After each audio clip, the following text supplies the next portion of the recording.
heard your stance on like the vaccines and everything too. I don't necessarily agree with all the things that you have said, but I do. Me on the vaccines? Which one? Hepatitis B? Yeah, I Tell think me. I think that there was one particular thing as far as like when you were talking about the vaccinations, as far as people with the For shots. COVID. Yes, with COVID. Excuse me. When it comes, I haven't really made a statement about oh, that you at all, haven't. So actually. maybe No. then maybe I'm misinformed. Okay, well No. then But I'm tell me what you misinformed. think it is. I'll see if I said anything Because similar. that's what's funny about this also, Jillian. I'll tell you this is that I don't dive deep into these topics normally on my shows. I don't. I mean, on the UAP stuff, I do. I don't normally I'm be. here for it. I'm here for both. Yeah, because and the reason why, and when with talking to you, because I feel as A, comfortable talking to you about this type of stuff.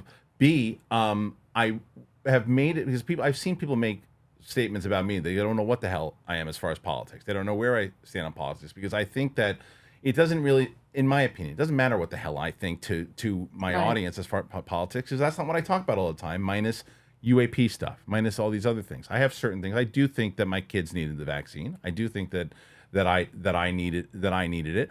But what I don't do, in the same way that if somebody likes the last Star Wars movie, good for them.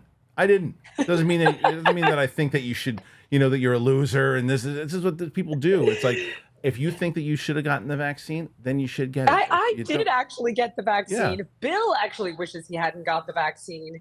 But here's just for the record, what alarms me at the moment regarding vaccines is I'm not well versed on sure. the COVID vaccine, believe it or not. I'm more concerned about the fact that our vaccine schedule for kids has gone from like 12 when I was a child Hmm. to 70 plus.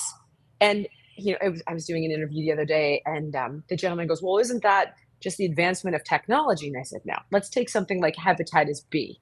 And this is one that I've been very outspoken about. So, hepatitis B you get from risky sex and needles. Hmm. So, a child's not getting hepatitis B unless they get it from the mother when she's pregnant with the baby, but you can test the mother. So, why would you give a newborn hepatitis B? And if you do some research into the origin of this vaccine, they spent all this money, they created it, and then the community that would generally need the vaccine isn't particularly concerned with getting a hepatitis B vaccine, considering they're doing intravenous drugs. So now they're in the hole, tons and tons and tons and tons of money. And it's like, how do we recoup this?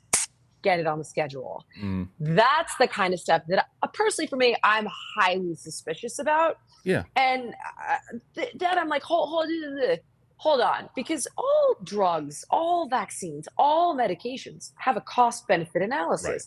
Just my 14-year-old just got the HPV vaccine. I do not want her getting HPV. Right. I don't want it. No way.